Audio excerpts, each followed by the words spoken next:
이 자리에 나와 예배하는 우리 모든 성도님 한 분 한 분이 형식,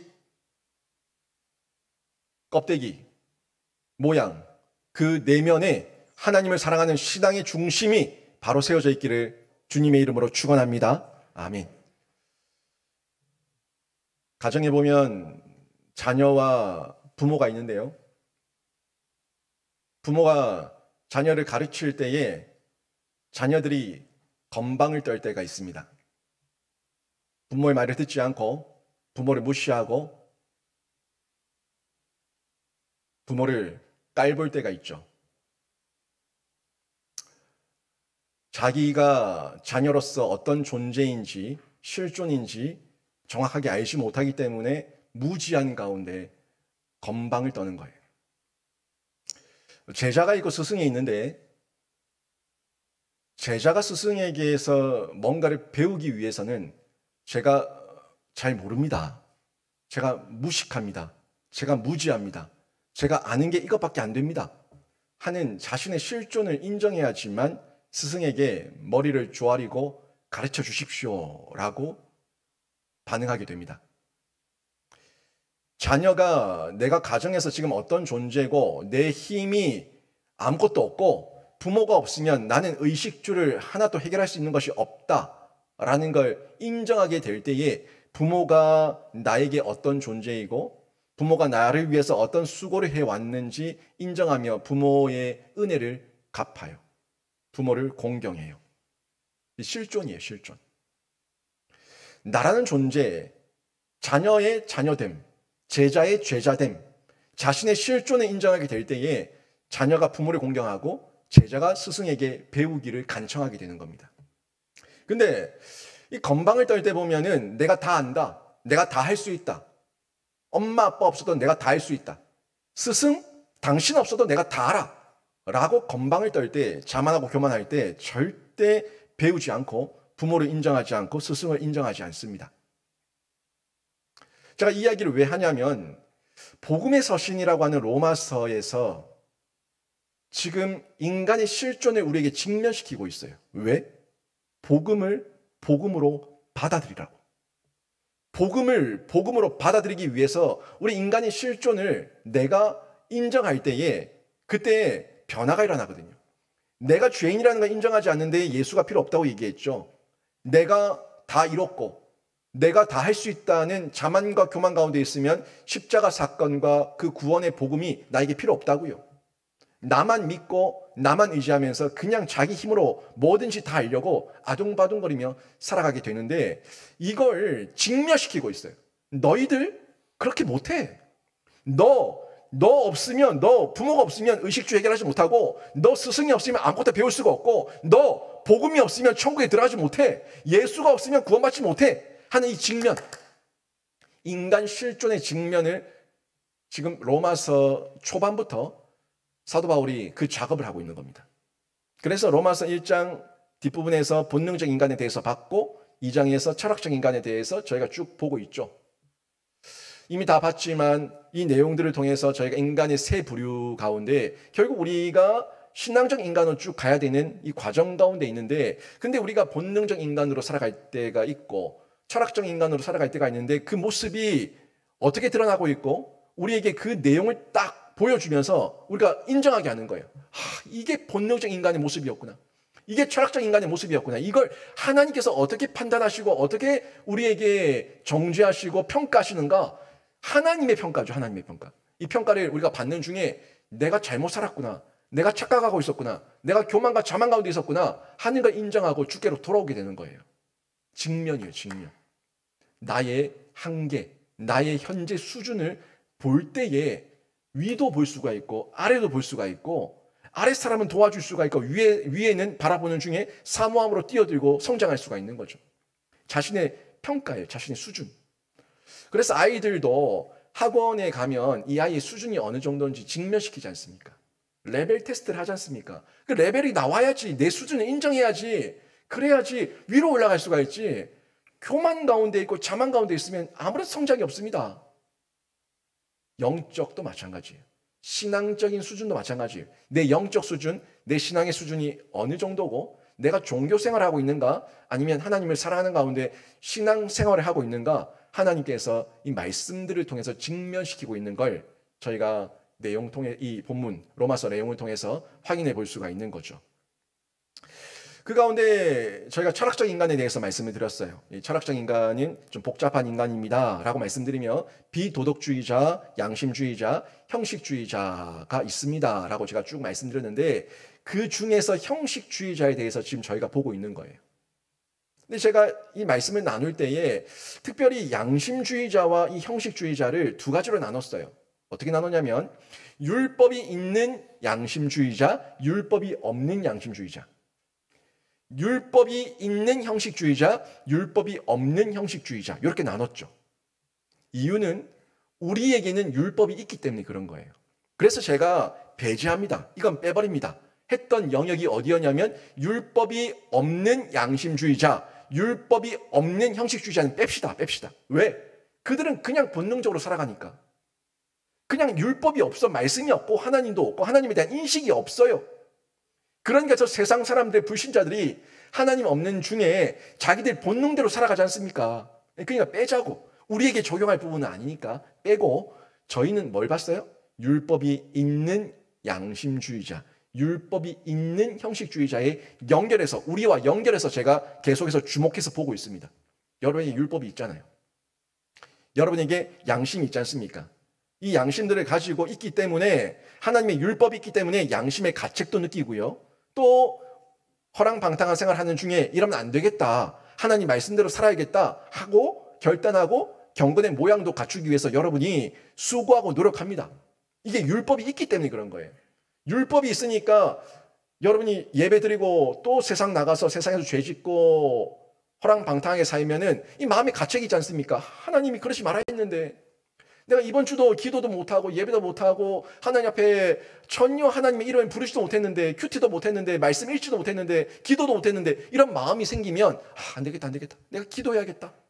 그래서 기도의 자리에 나가고 말씀을 펼치게 되고 이 경건의 모양이죠. 이 경건의 모양을 추구하는 거예요. 왜? 여러분이 왜 그렇게 합니까? 여러분 속에 이미 여러분이 인정하든 인정하지 않든 여러분 마음에, 여러분 양심에, 여러분 신앙에, 내면에 하나님의 말씀이 율법이 뿌리를 내리고 있기 때문에 여러분 속에서 하나님의 그 신앙의 소리가, 양심의 소리가 여러분이 두들기는 거예요. 그러니까 예전에는 죄 지을 때 죄책감 전혀 없이 먹고 마시고 흥청망청 했는데 이제는 좀 그만해야지 하는 그런 가책이 있는 거죠. 부담이 있는 거예요. 또 이러면 안 되겠다. 기도해야겠다. 경건의 모양을 추구하며 여러분이 뛰어들게 되는데 이 가운데 이게 잘못된 건 아니에요. 양심의 가책을 느끼는 것도 필요하고요. 또 경건의 모양을 추구하는 것도 다 필요해요. 필요한데 여기서 우리 죄성이 있는 이 양심이 완벽한 양심이 아니잖아요. 제가 다 말씀드린 거예요. 우리 양심이 완벽한 양심이 아닌데 내 양심을 너무 의지할 때에 내 양심을 이런 문제가 되는 거예요. 하나님의 책망을 받는 거예요. 또 우리가 율법을 지킨다고 해본들 100% 율법을 못 지키잖아요. 여러분이 율법을 안다고 성경 말씀을 안다고 100% 다 지킵니까? 못 지키잖아요. 우리의 율법 지킴은 한계가 있는 율법이에요. 근데 내 율법이 완벽한 것인 것처럼 나를 기준 삼아서 상대방을 정죄하고 상대방을 판단하고 상대방을 비난하면서 나의 형식을 강조해버리면 이게 형식주의자가 되어서 하나님의 책망을 받는다는 거예요. 양심도 문제가 아니고 형식도 문제가 아닌데 문제는 여기에 의지와 강조를 두면서 나를 기준 삼아 버리니까 이게 문제라는 거예요. 그리고 균형을 못 잡는 거죠. 그걸 지금 직면시키고 있는 메시지가 말씀이에요. 지금 로마서 1장부터 2장까지 쭉 나왔던 말씀인데 여러분이 들었던 말씀들을 한번 리마인드 하면서 한번 기억하면서 한번 잘 점검해 보세요. 그 말씀들이에요. 결국 양심도 있어야 되는 건 맞아요. 양심 있어야 됩니다. 경건의 모양이 있어야 됩니다. 그 자체가 잘못됐다고 말하는 건 아니잖아요. 그러면 그 의도를 보라고. 하나님께서 왜 양심도 경건의 모양도 문제는 아닌데 뭘 그러면 책망하시는 거냐? 라고 물었을 때 그 중심에서 가식적인 모습이 문제라는 거예요. 양심을 너무 의지하면서 하나님의 양심, 하나님이 기준이 아니라 하나님의 그 판단이 기준이 아니라 내 양심과 내 형식을 기준 삼는 그 문제, 그 상황을 하나님께서 책망하고 있는 거예요. 그래서 지난주에는 특별히 형식주의자를 보는 가운데 율법이 있는 형식주의자들 가운데 스스로 율법이 있는 형식주의자 자기가 자기 스스로 판단하고 있는 외적 특징 5가지를 봤고요. 그 5가지를 보면 다 번드르하게 다 좋은 말들이에요. 누가 생각한다는 거예요? 자기가, 지 혼자. 자기가 복음이야. 지가 복음이니까 자기가 그렇게 판단하고 있는데 그건 다 거짓이고 하나님이 보는 시각이 제일 중요한데 하나님께서는 그러면 그 내면을 보시니까 그 내적 특징이 뭐냐? 5가지를 딱 얘기하면서 거기에 대한 반박을 얘기하고 있지 않습니까? 너희는 그렇게 생각하냐? 나는 그렇게 안 보는데. 너희가 그렇게 거드름 떨고 있냐? 네가 그렇게 형식에 매여서 형식을 다 지킨다고 네가 잘난 척하고 있냐? 나는 그렇게 안 보는데? 라고 내적, 내면을 보신 하나님의 내적 특징 5가지를 제시하면서 우리에게 도전을 주지 않았습니까? 그 내용이에요. 오늘 본문은 그 형식주의자의 2번째 내용으로 좀 더 들어가서 그 당시에 특별하게 그 사람들이 이 할례라고 하는 부분에 대해서 너무 자부심을 가지고 있었는데 이 할례의 가치를 너희가 정말 아냐? 너희가 진짜 할례의 가치를 알고 할례를 받고 있냐? 그 형식과 껍데기와 외형의 흔적을 두고 그렇게 자부심을 가지고 있냐? 그 가치가 정말 뭐냐? 하는 부분에서 더 정확한 직면을 시키고 있는 거예요. 형식하고 하니까 이 형식이 자꾸 자기들이 속일 수가 있으니까 몸에 있는 흔적은 지울 수가 없잖아요. 몸에 있는 흔적으로 하나님께서 이 흔적이 너의 자부심이냐? 너의 신앙의 결국이냐? 이것이 너를 천국으로 인도하냐? 그 할례의 흔적을 가지고 하나님께서 직면하시며 말씀하고 있는 게 오늘 본문 말씀이에요. 오늘 본문을 좀 볼 건데 할례, 무할례 이런 표현들이 나오고 약간은 여러분이 이해를 하실 때 논리적으로 좀 어렵다라고 느낄 수 있을 것 같아서 제가 오늘 본문은 개역개정 저희 성경을 읽었지만 제가 설교 중에 말씀을 전하는 중에 가지고 온 성경은 쉬운 성경을 좀 가지고 왔어요. 쉬운 성경을 좀 보시면서 이 할례의 가치를 하나님께서 뭘로 보고 있는지 또 뭐가 문제인지 뭘 지적하시는지 다시 한번 보자고요. 25절 말씀 쉬운 성경을 한번 보겠습니다. 여러분 쉬운 성경 없으니까 화면 보십시오. 화면 보시면 여러분이 율법을 지키면 여러분이 받은 할례는 가치 있는 것이 되지만 율법을 지키지 않으면 여러분은 할례를 받지 않은 사람처럼 되고 맙니다. 아멘. 여기 쉬운 성경에서 번역된 내용이에요. 한번 잘 보세요. 25절에서 얘기하고 있는 거는 결국 경건의 모양이 문제가 아닙니다. 이걸 얘기해 주고 있어요. 여러분이 율법을 지키면 당신이 받은 할례는 가치 있는 것이 되지만 율법을 지키지 않으면 여러분의 할례는 받지 않은 사람처럼 되고 맙니다. 라고 얘기하는데 여기 2가지가 다 형식으로 보여질 수 있어요. 근데 제가 찝어서 말씀드릴게요. 지금 형식으로 얘기하고 있는 건 할례고요. 율법을 지킨다고 얘기하는 것은 일상이에요. 내 평생이에요. 내 삶이에요. 흉내 내는 것이 아니라 내 삶으로 내 내면에서 실제로 살아내는 율법 지킴, 순응, 순종, 진실한 반응, 요거를 율법 지키면이라고 얘기하고 있어요. 그렇게 구분해서 다시 한번 보세요. 율법을 지키면 요거 형식 아닙니다.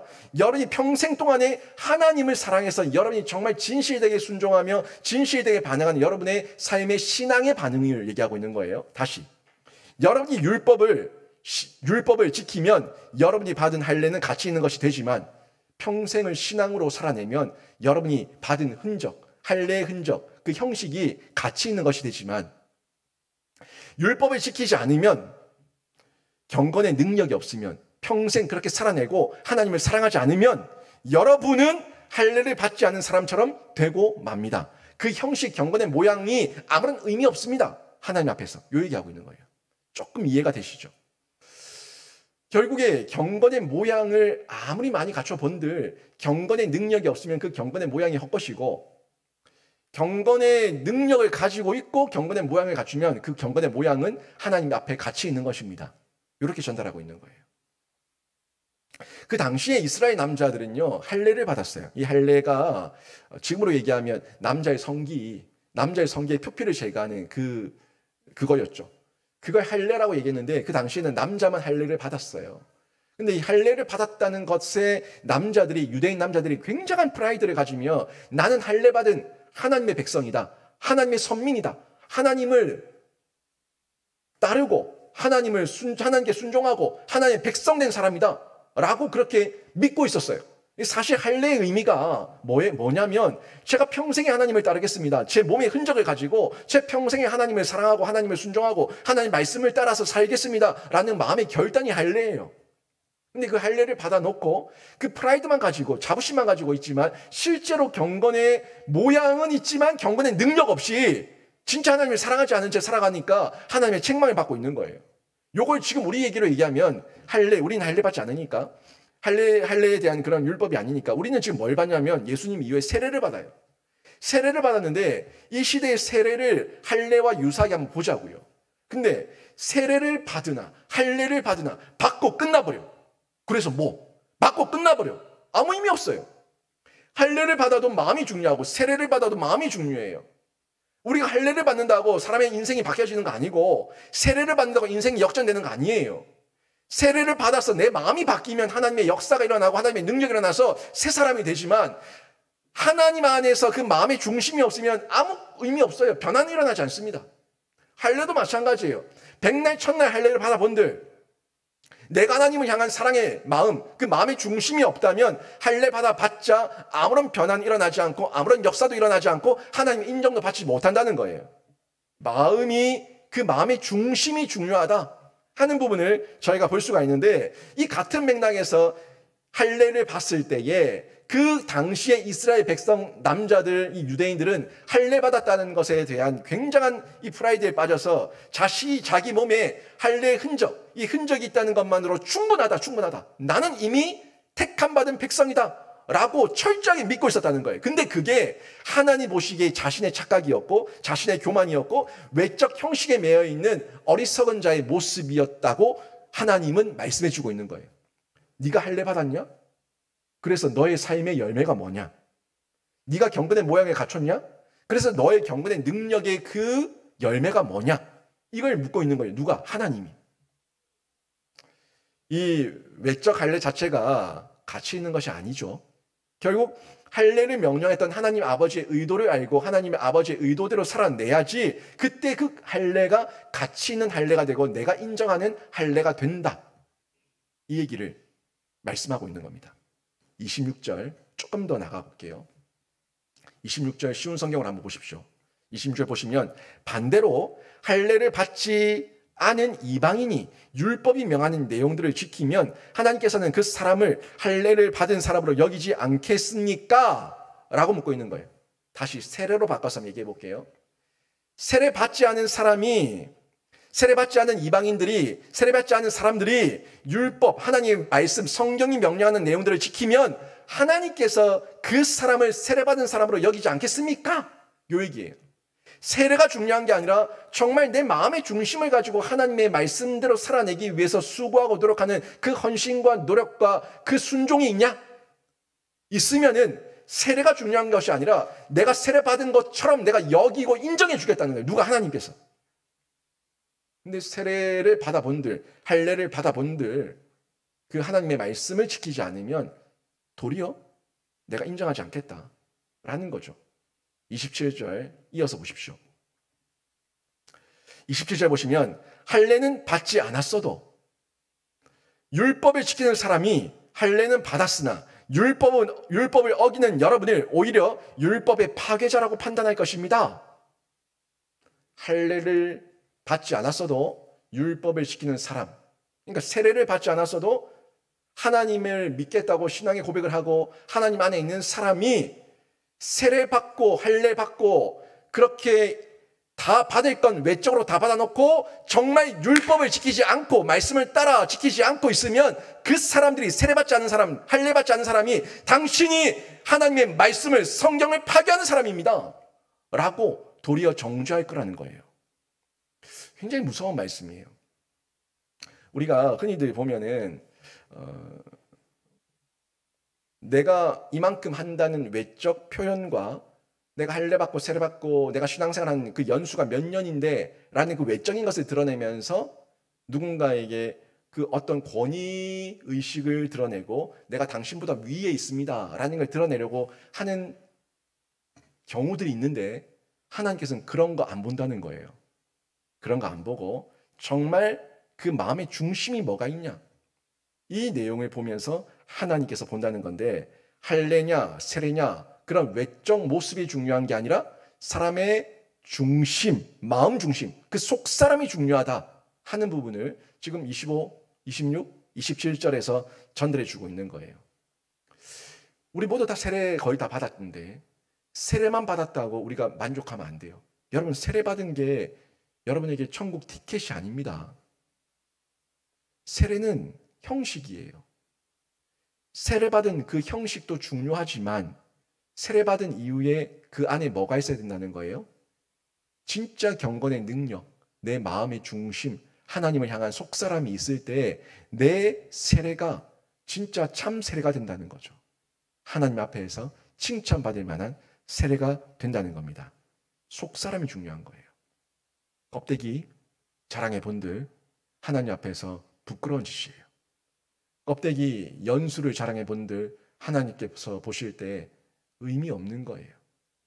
이걸 아셨던 예수님께서 마태복음 19장 30절에서 이런 말씀을 하셨죠. 이 말씀은 그 당시에 율법을 지키고 형식주의를 강조하고 있는 바리새인들과 서기관들과 종교 지도자들에게 했던 말씀과 동일한 말씀이에요. 한번 같이 읽어볼까요? 같이 읽습니다. 시작. 그러나 먼저 된 자로서 나중되고 나중된 자로서 먼저 될 자가 많으니라. 아멘. 여기 먼저 된 자 누군 줄 압니까? 바리새인들, 서기관들, 종교 지도자들. 너희가 모세의 율법을 알고 너희가 모세오경 토라의 말씀을 알고 너희가 모든 율법을 다 지킨다고 먼저 된 자라고 까불고 거드름 들고 자만하고 교만하고 있느냐? 너희가 먼저 되는 것이 아니라 나를 통해서 예수의 그 생명을 덧입고 하나님의 말씀의 의도를 깨달아서 말씀을 깨달은 나중된 자, 이 교회가 너희들보다 먼저 될 것이다. 이 말씀하고 있는 거예요. 선민 사상과 선민 의식에 빠져서 먼저 됐다고 거드름 떨던 자들은 나중되고 도리어 하나님 말씀을 깨달아서 나중되었다고 가슴을 치며 회개하는 그 자들이 먼저 되어서 하나님께 쓰임받고 하나님 앞에서 일꾼으로 청지기로 칭찬받게 될 것이라는 메시지를 예수님께서 이 말씀 속에 담아서 전달하고 있는 거예요. 우리가 먼저 된 자라고 자만할 거 없어요. 우리가 먼저 된 자라면 먼저 된 자라는 얘기는 경건의 모양이 있다는 거예요. 이제는 경건의 능력까지 갖추면 먼저 된 자로서 먼저 하나님께 칭찬받겠지만 먼저 된 자로서 경건의 능력이 없으면 나중되는 거고 비록 내가 지금 경건의 모양을 다 갖추지 못했다고 하더라도 경건의 능력 가운데 경건의 모양을 갖춰 나가면 나중된다지만 먼저 되는 거예요. 이 하나님의 법칙이에요. 이 내용을 저희가 잘 봐야 되는데 정말 우리가 하나님 앞에서 자랑할 것이 무엇인가? 없죠? 아무것도 없어요. 점검해 보시고 하나님, 제가 경건의 껍데기 모양 이 형식을 자랑하기 전에 제 마음의 중심이 정말 하나님을 사랑하는 하나님을 의지하는 경건의 능력을 가져서 할례 받은 자, 세례 받은 자로 그 껍데기만 자랑하는 것이 아니라 정말 예수와 복음을 자랑할 수 있는 십자가를 자랑할 수 있는 하나님의 참된 세례자로 하나님의 참된 할례자로 하나님께 칭찬받고 쓰임받을 수 있도록 역사해 주시옵소서. 여러분이 기도하셔야 되는 거예요. 그 기도가 있을 때에 하나님께서 우리의 인생과 삶을 바꿔놓으실 거예요. 저도 경각심을 가져야 되고 여러분도 경각심을 가져야 되는데 우리 모두 신앙의 연수가 좀 되었다. 내가 직분이 있다. 내가 앞선 자다라는 그 역할 가운데 있을 때, 사명 가운데 있을 때 늘 나를 돌아보고 날마다 나를 쳐서 복종케 하며 하나님 말씀 앞에 서기 위해서 수고하며 하나님을 사랑하는 그런 결단과 고백이 끊어지면 안 되는 거예요. 그때 이 할례의 참된 의미, 이 참된 의미를 우리가 깨달을 수가 있는데 껍데기 할례가 아니라 마음의 할례를 받아서 마음의 할례 받은 자답게 하나님의 영광 드러내며 살아갈 수가 있거든요. 28절, 29절 말씀 한번 볼까요? 28절, 29절 보시면 이 마음의 할례에 대해서 전달하면서 하나님께서 정말 할례를 율법으로 주시고 명령하셨지만 그 의도가 뭐였는가, 의미가 뭐냐 하는 부분을 성경이 밝혀주고 있습니다. 한번 보십시오. 그러므로 겉모습만 유대인인 사람은 진정한 의미에서 유대인이 아닙니다. 그리고 몸에만 행해진 할례는 진정한 의미에서 할례가 아닙니다. 마음으로 유대인인 사람이 진정한 의미에서 유대인입니다. 그리고 율법이 아니라 성령을 따라 마음에 받는 할례가 진정한 의미의 할례입니다. 그런 사람은 사람이 아니라 하나님께로부터 칭찬을 받습니다. 아멘. 쭉 보이시죠? 할례, 마음의 할례를 받았을 때 하나님께서 인정하시는 유대인이고, 우리가 영적 유대인, 영적 이스라엘 아닙니까? 그리고 마음의 할례를 받았을 때 그게 진정한 하나님께서 인정하시는 의미의 할례다라고 얘기하고 있고, 껍데기 할례 받고 사람에게 칭찬받으려고 사람에게 머리 드밀지 않고, 마음의 할례를 받고 하나님께 칭찬받기 위해서 하나님의 은혜의 보좌 앞에 나가는 그 사람이 진짜 신자입니다 하는 내용을 전달해 주고 있는 거예요. 결국 우리의 심령에 예수와 십자가와 복음이 가득 채워진 사람이 하나님을 섬기는 사람이 된다는 거죠. 근데 이 예수와 십자가와 복음이 없는 사람은 그저 할례 행위, 껍데기 할례 여기에 빠져서 거기에 매여서 그냥 자기의 착각과 교만 가운데 자기 거드름만 떨면서 회칠한 무덤으로 그렇게 변질될 수밖에 없다는 거예요. 강조하는 부분은 껍데기가 아니라 내면이라는 걸 지난주에 이어 오늘 본문도 연결해서 전해주고 있는 걸 볼 수가 있죠. 제가 예를 하나 들어볼게요. 어린아이들이 있는데 어린아이는 순수해요. 저희 아이만 봐도 참 순수해요. 너무너무 순수하고 너무너무 귀엽고 저희 아이가 얼마 전에 그림을 하나 그렸는데 찬송가를 부르는 가운데 뭇별이라고 하는 그 찬송가 가사 중에 있는데 뭇별이 있는데 그 뭇별을 저희 아이가 그리고 나서 그림을 그리고 뭇별하고 가지고 오더라고요. 가지고 왔는데 그 보니까 위에는 십자가고 그리고 그 밑에 뭘 그려놨냐면 무를 그려놨어요. 무 그리고 십자가 별. 뭇별이라는 뭇별. 저희 부부가 한참 웃었어요. 굉장히 순진하죠. 순수하죠. 근데 뭐가 없어요? 지혜와 지식이 없어요. 무지해요. 어린아이의 특징입니다. 어린아이는 순수하지만 무지한 영역이 많아요. 그래서 양육, 교육, 훈련을 통해서 지속적인 학습과 교육을 받아야지만 성장하게 돼요. 지속적으로. 지속적으로 배우고 학습을 통해서 성장해 나가는데 중요한 거는 이 아이들이 이렇게 배워 나갈 때 그 아이의 동기가 중요해요. 동기가 뭐냐면 내가 왜 배워야 되는가? 내가 왜 배워야 되는가? 이 동기가 중요한 거예요. 내가 왜 배워야 되고 내가 왜 해야 되고 내가 왜 이걸 감당해야 되는가 하는 그 동기가 있을 때 이 아이들은 일취월장합니다. 동기가 없는 아이들 갖다 앉혀놓고 공부시키면요 그것만큼 괴로운 게 없어요. 동기가 없는 아이들에게 재능 가르친다고 피아노 앞에 그림판 앞에 갖다 앉혀놓으면요 그것만큼 괴로운 게 없어요. 부모도 지옥이고 아이도 지옥이에요. 왜? 뭐가 없는 거예요? 동기가 없는 거예요. 왜 공부해야 되는지, 왜 돈 벌어야 되는지, 왜 재능을 키워야 되는지, 내가 왜 살아야 되는지 그 동기가 있으면 그 동기 때문에 부모가 시키지 않아도 내가 합니다. 그게 자기 주도학습이에요. 내가 뭘 해야 되는지 알고 공부할 때 자기가 주도해서 공부하고 자기가 주도해서 일하고 자기가 주도해서 그 꿈을 키워나가는데 왜 해야 되는가 동기를 모르는데 끌고 와서 해 그러면 그것만큼 지옥이 없다는 거예요. 저는 이 동기를 발동이라고 얘기해요.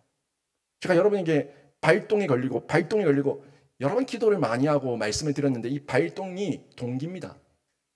내가 왜 해야 되는가? 이 발동이 걸리게 되면 신앙의 발동이 걸리고 학업의 발동이 걸리고 은사의 발동이 걸리고 열정의 발동, 노력의 발동, 수고의 발동, 헌신의 발동 이 발동이 걸리게 되면 사람이 바뀌는 거예요.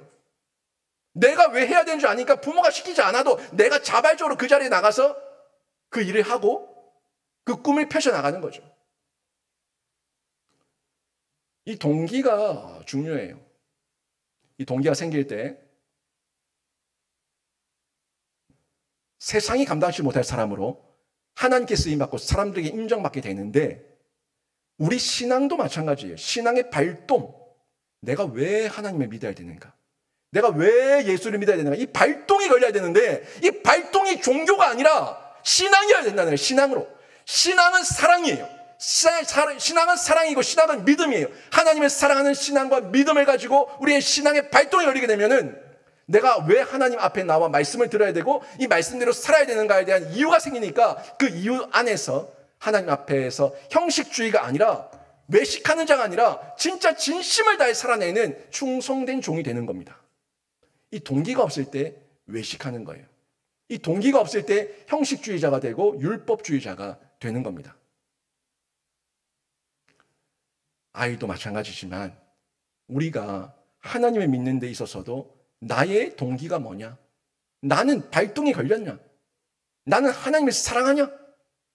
나는 지금 형식을 갖추기 위해 노력하고 있냐? 아니면 하나님을 사랑하는 그 사랑의 의지와 마음을 가지고 이 형식이 당연히 따라가야 되는 거니까 이걸 갖추기 위해서 내가 기쁨으로 수고하고 있냐? 이걸 점검해 봐야 된다는 거예요. 주보에 제가 2023년 성도의 약속과 목표에서 5가지를 넣어드렸는데, 5가지를 넣어드렸는데, 이 5가지 생활들도 마찬가지예요. 이거요? 그냥 이것만 하려고 하면 형식이에요, 형식. 외식이에요, 외식. 하지만 이걸 해야 되는 동기가 뭐냐? 이 동기가 갖춰져서 우리가 이 일을, 이 사역을, 이 사명의 자리에 서 있게 되면은 이건 하나님께서 하나님께서 칭찬할 만한 그런 충성된 종으로 우리가 하나님 보좌 앞에 나가고 면류관을 받게 되는 거예요. 여러분, 이 형식주의자의 모습 가운데 또 다른 특징이 하나 있어요. 이 형식주의자의 또 다른 특징 가운데 하나가 이 형식과 외식에 빠져 있다 보니까 사람들이 눈치를 많이 봐요. 다른 사람의 눈치를 자꾸 본다는 거예요. 근데 이 사람들이 가지고 있는 이 눈치를 볼 때는 자기들만의 어떤 주관이 있어. 자기들만의 어떤 그 정리된 논리가 있어요. 뭐냐면 어차피 대부분의 사람들이 사람의 속은 못 본다. 사람의 속마음은 안 보이니까 껍데기만 보고 사람을 판단하지 않냐. 또 나도 증인인데 나도 살아보니까 사람의 속마음이 안 보이더라. 사람의 껍데기만 보이더라. 그래서 껍데기만 잘 갖추면 그 사람을 속일 수가 있고 다른 사람이 인기 얻을 수 있고 할 수 있지 않냐. 그러니까 외면에 집착하면서 자기 껍데기만 자꾸 포장하고 있는 거예요. 한참을 놀고 있다가 엄마가 오는 소리가 들리면은 후다닥 책상에 앉아 있어요. 한참을 놀고 있다가 상사가 오는 소리가 들리면은 후다닥 일하는 척하고 있어요. 다 뭐예요? 외식이에요, 형식이에요. 그렇게 외식과 형식을 갖추고 남들에게만 잘 보이기 위해서 그렇게 집착하면은 그 사람들도 다 속을 거라고 생각하고 있는 거예요. 그렇게 자꾸 착각하고 자기가 쇠뇌하다 보니까 나중에 어떻게 되냐면 하나님도 마찬가지겠네. 하나님이라고 하나님이라고 내 마음을 다 보겠나? 이런 마음을 가지는 거죠. 하나님도 겉만 보고 판단할 것이라고 그렇게 생각을 하는 건데 완전한 착각이에요. 완전한 하나님을 잘못 이해한 거예요. 우리 하나님 그런 분 아니죠? 우리 하나님은 사람의 마음의 중심을 보십니다. 정말 마음의 중심을 보시고 사람의 모든 영적 내면을 분별하십니다. 이 하나님과의 연합, 예수와의 연합, 접속, 이게 자꾸 강화된 사람들은요, 그 사람들에게 뭐가 생기냐면 영적 분별력이 생긴다고요. 영적 민감함이 생긴다고요. 제가 잘 쓰는 용어, 영적 분별력, 영적 민감함, 연합, 접속, 그게 딴 게 아니에요. 말씀을 계속 듣고 하나님께 기도하고 하나님을 찾는 중에 내 마음에 나도 모르게 하나님의 뜻을 묻게 되고 하나님께서 원하시는 것이 뭔가를 생각하게 되니까 그 어려운 상황과 환경 가운데서 예수님이라면 어떻게 하셨을까? 이걸 묻게 되니까 예수님이 원하시는 대로 내가 행동하고 판단하는 이런 결과와 열매가 맺히게 되는 거죠. 이게 영적 분별력인데 이 영적 분별력 가운데 하나님께서 원하시는 대로 행동하는 그 모습이 마음의 할례예요. 다른 게 마음의 할례가 아닙니다. 외면이야. 세례도 받고 표피도 끊어내고 외면이야. 할례도 하고 세례도 베풀겠지만 마음이 어떻게 합니까? 마음의 할례를 받는다는 것은 하나님의 은혜를 덧입는 거예요. 하나님의 능력을 덧입는 거예요. 하나님의 영적 권세를 덧입는 거예요. 하나님의 영적 권세를 덧입으면 그게 마음의 할례를 받아서 우리가 하나님의 뜻과 하나님의 의도와 하나님의 마음으로 이해하고 해석하고 주변에 둘러보기 위해서, 분별하기 위해서 애를 쓰고 또 눈이 뜨여지니까 보인다는 거죠. 들린다는 거예요. 이게 마음의 할례 받은 사람의 모습인데, 그때 하나님께서 그 마음의 중심을 보시고 하나님 보시기에 칭찬받을 만한 그릇으로 우리를 선용하시는데, 저는 여러분이 껍데기 세례와 껍데기 할례의 메인자가 아니라 정말 여러분 마음 중심에 영적 분별력이 있고 하나님의 능력을 체험하고 하나님의 영적 권세를 덧입어서 마음의 할례 받은 자로 날마다 주께 쓰임받고 칭찬받는 신자가 되시기를 주님의 이름으로 축원합니다. 그게 진짜 우리 신자가 나갈 방향이에요.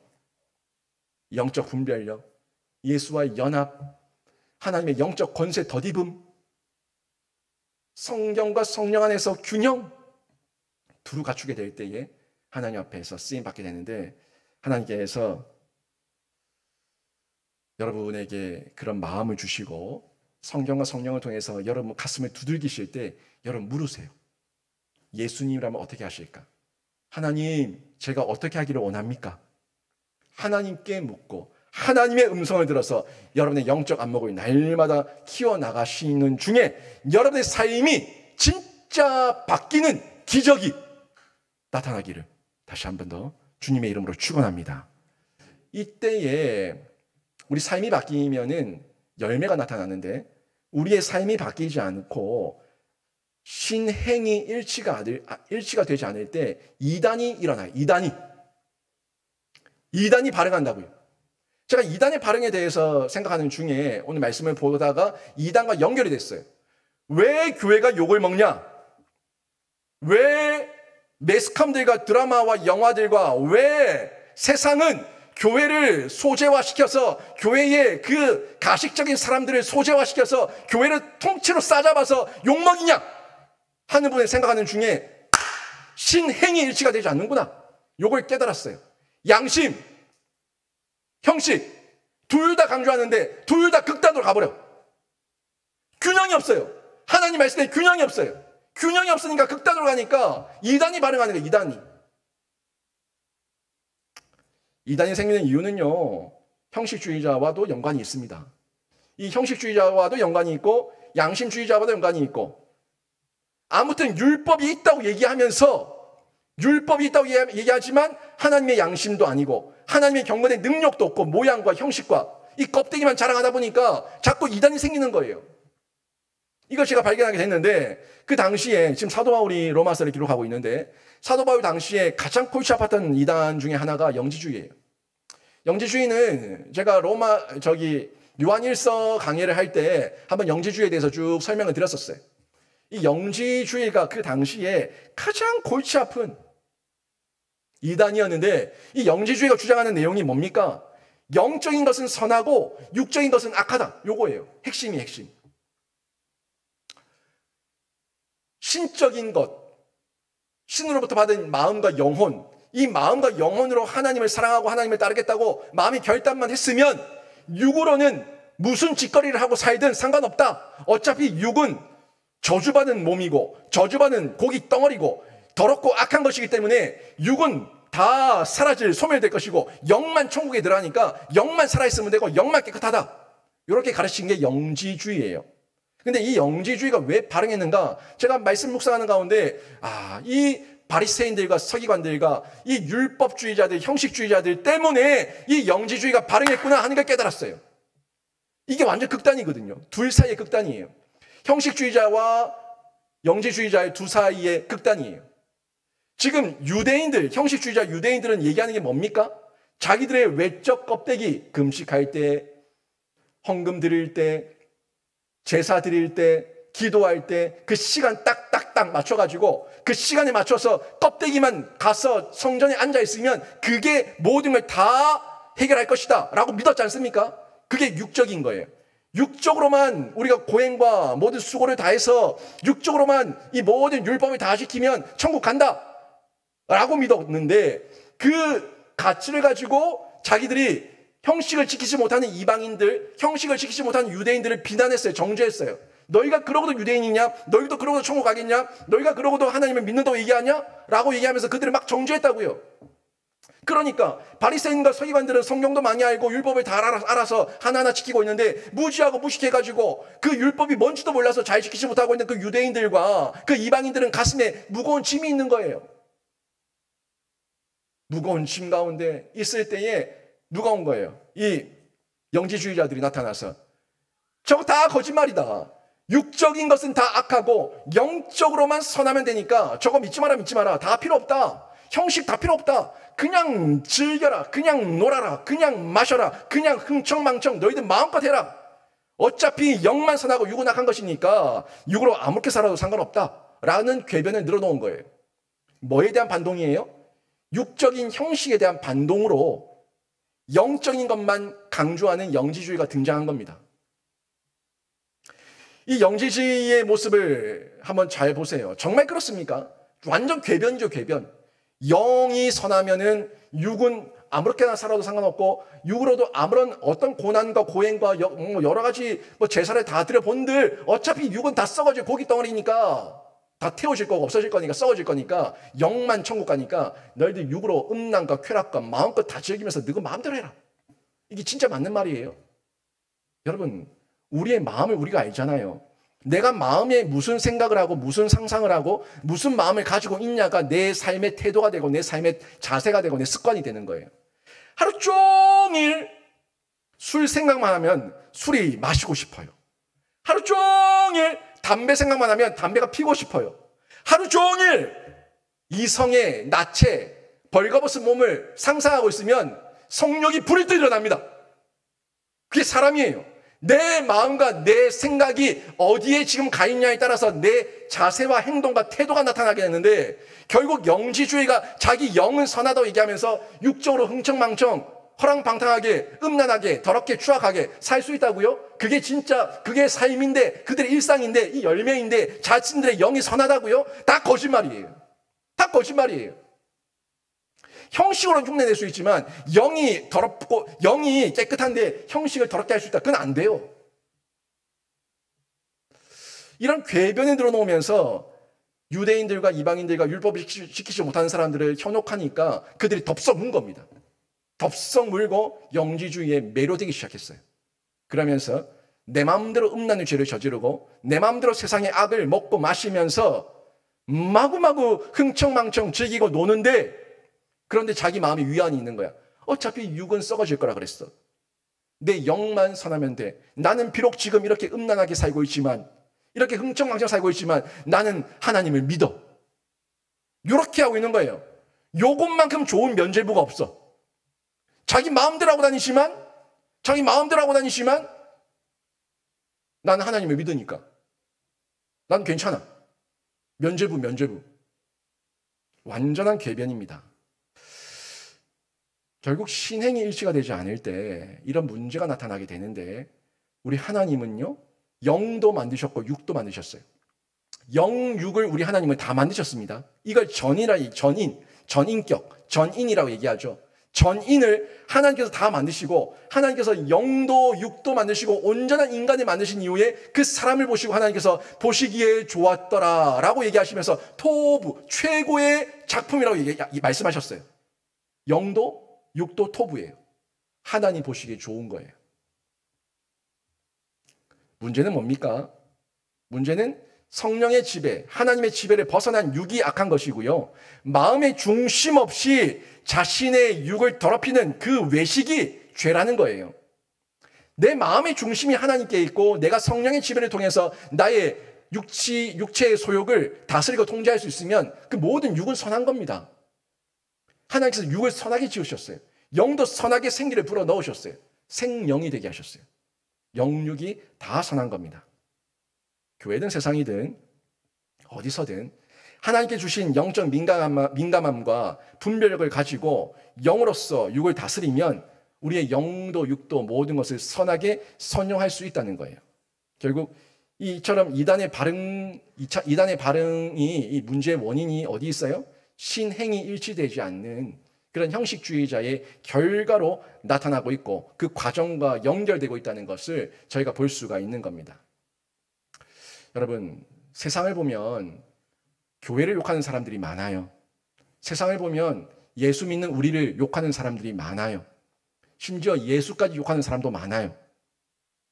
교회가 잘못이 아닌데, 성경이 잘못도 아니고, 예수가 잘못한 것도 없고, 문제는 우리가 하나님을 믿는다고 말하면서 신은 있는데 행이 없으니까, 또는 행은 있는데 우리 안에 신이 없으니까, 신행이 일치가 되지 않으니까 늘 문제가 일어나고 잘못이 나타나고 있는 거죠.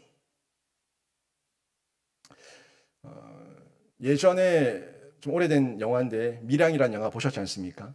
밀양이라는 영화 봤을 때 그 죄수가, 그 아이를 죽였던 죄수가 자기가 마음으로는 예수를 믿는다, 하나님을 믿는다, 나는 죄사함을 다 받았다 혼자 착각하고 있는데 정말 형식으로 나가서 죄사함의 회개를 했습니까? 그 피해자에게 용서를 구했어요? 안 했어요. 안 하고 자기 혼자 죄사함 받았다 혼자 착각하고 혼자 떳떳한 거예요. 피해자는 그대로 있는데. 최근에 더 글로리라는 드라마가 하더라고요. 저는 보지 않았어요. 한 번도 보지 않았고 제가 줄거리만 잠시 얘기 들었는데, 송혜교라는 배우가 나오는데, 그 송혜교가 학교 학생 때에 학생 폭력을 당한 학폭 피해자예요. 피해자인데 그 피해자 중에 피가해자 한 명이 누구냐면 담임 목사 딸이에요. 담임 목사 딸이 그 학생 송혜교를 가해했어요. 그래서 송혜교가 이제 어른이 되고 난 이후에 그 학생, 나를 때리고 나를 핍박했던 가해자 학생의 교회를 찾아갔어. 자기 아버지, 그 가해자 아버지 교회죠. 갔더니 그 가해자 학생이 찬양대에 딱 앉아서 아주 거룩한 모습으로 찬양을 부르고 있는 거예요. 그리고 둘이서 마주쳤는데 너 왜 왔냐 그랬더니 얘기를 나누다가 사과하라 그랬더니 나는 가해자가, 나는 이미 하나님 앞에 회개하고 용서함 다 받았다. 나는 자유하다. 난 죄 없다. 라고 얘기하는 거예요. 지금 가해자가 눈앞에 서 있는데, 피해자가 앞에 눈앞에 서 있는데, 피해자가 눈앞에 서 있으면 피해자에게 사과를 해야지. 진정으로 회개하고, 진정으로 용서를 구하고, 진정으로 자신의 삶이 변화됐다면 내가 하나님 앞에서 용서받은 그 자유함과 은혜와 기쁨을 가지고 다른 그 피해자 앞에 가서 용서를 구하는 게 진짜 참 회개 아닙니까? 그 가해자, 그 피해자가 지금 어디 살고 어디에 있고 지금 현재 이 하늘 안에 살고 있다는 걸 뻔히 알고 있다면 찾아가서 용서를 구해야죠. 용서를 구하고 회복되고 치유되는 것. 그게 전체 회개의 전체적인 부분이에요. 근데 혼자서 나는 용서함 받았다라는 혼자만의 믿음만 가지고 있고 행함은 없어. 피해자를 찾아가서 용서를 구하는 그 행함은 없어. 신행이 없어요. 신행이 없으니까 일치가 되지 않으니까 교회가 욕먹고 있는 거예요. 심지어 교회 안에서도 신은 없으면서 행함만 가지고 자기네 껍데기 포장해서 거룩하게 가고 있으니까 서로 간에 부딪힘 생기고 분파가 생기고 파벌이 생기고 싸움이 생기고 다툼이 생기는 거예요. 모든 것이 결국 신행이 일치되지 않을 때 나타나는 문제라는 것을 저희가 발견할 수가 있습니다. 여러분, 제가 본능적인 인간에 대해서 얘기할 때 본능적인 인간, 우리 인간의 본능을 부인하지 않습니다. 인간에게 본능 있습니다. 그리고 우리에게 철학적 모습도 있어요. 인간의 양심도 있고 형식도 있어요.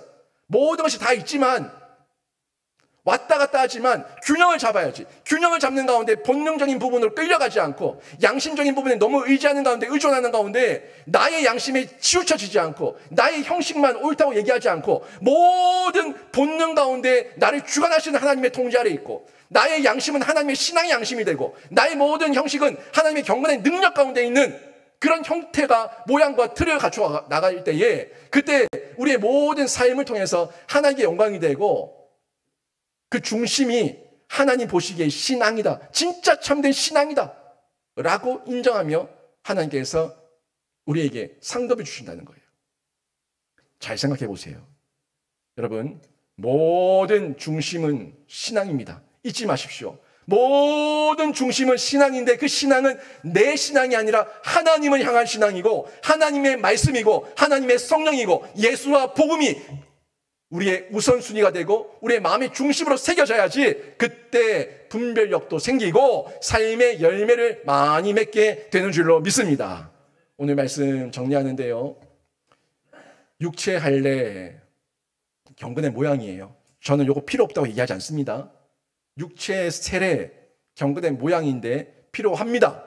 하지만 먼저 마음의 할례를 받으셔서 경건의 능력이 필수니까 경건의 능력을 갖춰서 하나님의 기준, 하나님을 향한 신앙, 하나님의 말씀, 하나님의 성령 아래서 그 필수 조건을 갖추고 필요 조건들을 갖춰 나가는 중에 우리 인간의 중심이 예수와 복음이 되는 거예요. 우리 인간의 중심이 예수와 복음이 되어서 본능도 있고 철학도 있고 그 모든 연약한 부분들이 있지만 그 것들 가운데 균형이 갖춰져서 성경과 성령 안에서 균형을 갖춘 가운데 예수의 복음으로 능력 있는 삶을 살아내게 되는 겁니다. 이런 삶을 살아내게 될 때에 복음으로 우선순위를 각자의 삶 가운데서 늘 분별하면서 삶의 열매를 많이 맺게 되는데, 저는 우리 성도들 한 분 한 분이 모든 우선순위가 정리되고 여러분 삶 가운데 정말 예수 안에서 신앙 안에서 삶의 열매를 많이 맺고 여러분의 신행 일시를 통해서 여러분 이웃들과 가족들과 모든 주변 사람들이 주께로 돌아오는 놀라운 역사가 일어나기를 주님의 이름으로 축원합니다. 아멘.